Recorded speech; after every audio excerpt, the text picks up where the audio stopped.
Morning, family. You know what time it is. Get your drink and pull up. So, I've just been thinking about a few things. I was reading a few articles, watching some news, and watching some channels. And I'm not sure if you guys have heard, but basically on July 9th, we're going to be going through, our country is going to be going through a cyber attack training event, okay? And there's all these companies that are signing up for it. And what is disturbing is anytime you do an event or training or anything like that, it is a perfect time for an actual event to happen, okay? So today, I'm just going to walk you through 5 things that you can do right now before July 9th to prepare you for this cyber attack training event. And what's crazy is we really don't know what's going to be involved. You know what I'm saying? Like, what does that even mean? Are they actually going to be taking things down and seeing how we react with blackout situations? Is it no power? Is it totally internal and we're not going to be affected as Americans at all? I have no clue, but what I do know is this mama prepares for everything, and so I'm gonna walk you through. So to me, I hear grid down. It's screaming at me, okay? And I go with my gut, okay? And so when you talk about cyber attack, we've already been having some cyber attacks for a while. Once they got in, like last year, it has been crazy with the amount of stuff that's been happening this year, okay? Our grid and our infrastructure is the next thing that is going to be attacked, okay? And to me, that's our power grid, our water grid, our sewer grid. I mean, any of those go, it's bad, okay? So even if July 9th comes and it's, relatively quiet and nothing happens, you should still be doing these things because you should still be preparing for grid down.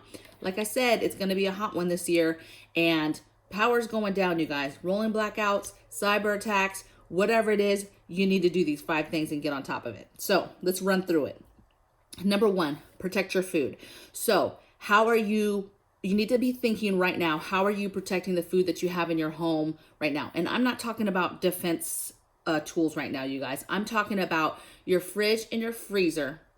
How are you protecting that food? Okay, so if it's a short period of time, okay, you're just leaving it closed. You're not getting into it. You're not opening it. And depending on how long that lasts, you might start to lose some stuff in the actual fridge itself, okay? Now it becomes any kind of prolonged length. How do you protect your food? Because if you don't have a game plan, you're just out. You're going to be out that food, okay? Here's a couple things that you should be thinking about. Solar generators. Is there a chance that you can go ahead and invest in your solar generator, something that's just dedicated to protecting your food, meaning dedicated to the fridge and freezer combo, or just a freezer, okay? Do your research and see what you're going to be doing. Now, if you have a normal generator that you plan on using, you need to be thinking the second step to that, which is the fuel needed for it, okay? How do you stack the fuel needed for that generator, okay? And then if it's solar generator, same thing, okay? Pull it out, figure out how you're going to lay out your solar panels, your rollouts that typically come with these solar generators, and where are you going to charge them and that type of thing, right? Start thinking how you would physically start executing that stuff, okay? Don't wait till an event happens before you plug in your generator to the freezer to see if it's going to run it, okay? Start doing those checks and balances right now today.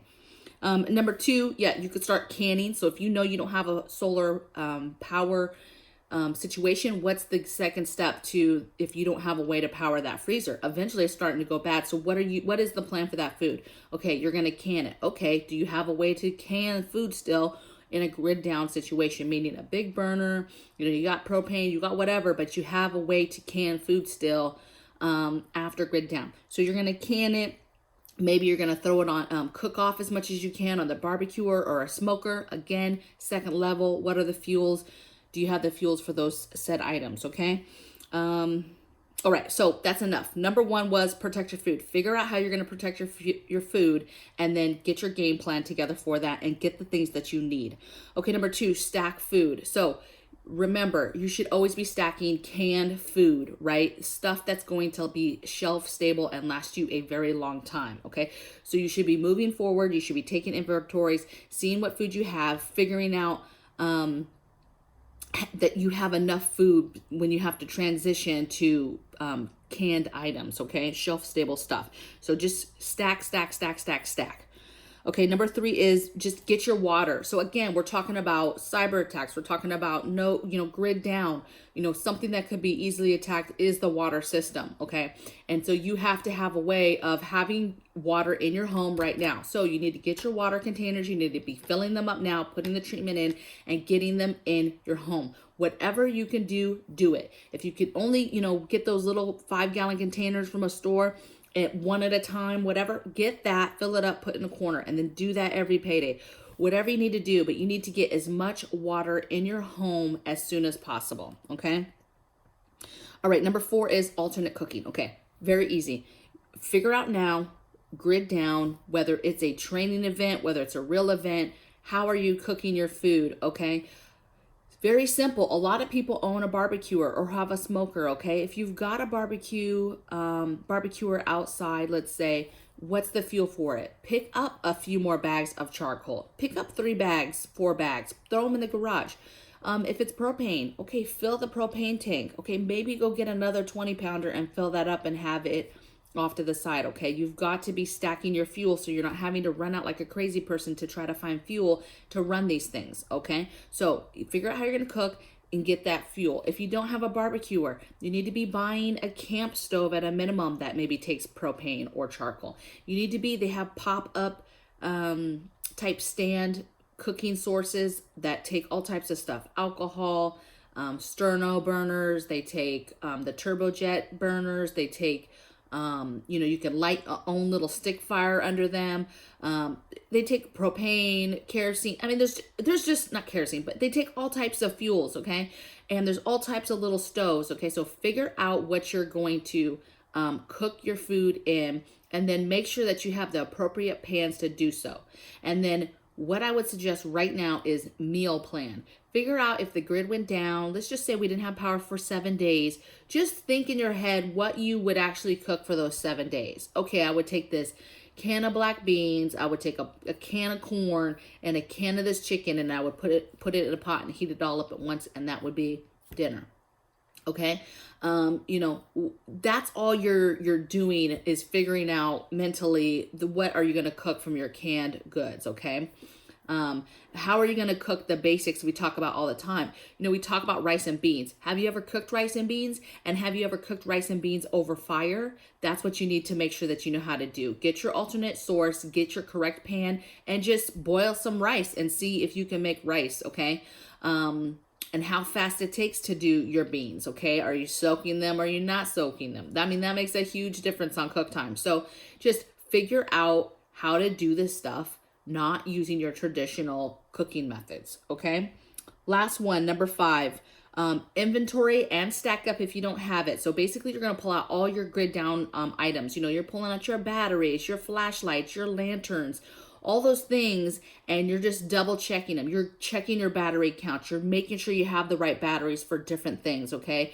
If you have traditional lanterns, you're making sure you have backup stuff. You have the backup wicks. You have the backup fuels for that. Maybe there's a couple different fuels.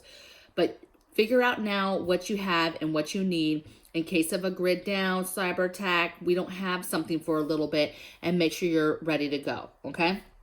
Let's see. I just want to make sure that I think I talked about everything. So that's 5 things. Now, you guys already know I could go on and on and on and on all day long on other things that you need, but these are the top 5 things that I would be concentrating on to get ready for 1, no grid, right? Power, a cyber attack, a real one, but also to get ready for this July 9th training event, okay? Because I have read so much and it's a little disconcerting. Like it just sounds really funky the way that it's set up, and they literally have a Russian company who is the enemy, who is playing the enemy in the attack. And I'm just like, but Russians supposedly have been the ones attacking. Like, it's just funny, you guys. It's a lot of funny business, okay? And I don't want to really get into the politics of it, but this mama bear here, I go with my gut. When certain things are out there and I'm listening and I'm hearing things, I go with my gut and I prepare. Now, we here prepare for grid down all day, every day, baby. So If you are not preparing for good down, you're concentrating on other areas, that's fine. But start looking at these 5 things today and get going. And let me know in the comments below what you and your family are doing right now to just get ready in general, okay? What are your priorities right now as a family in regards to prepping? What do you have left? Let's talk about it because it helps all of us, okay? So blessings from my bear cave to yours, and I'm going to see you guys on the next video. Take care.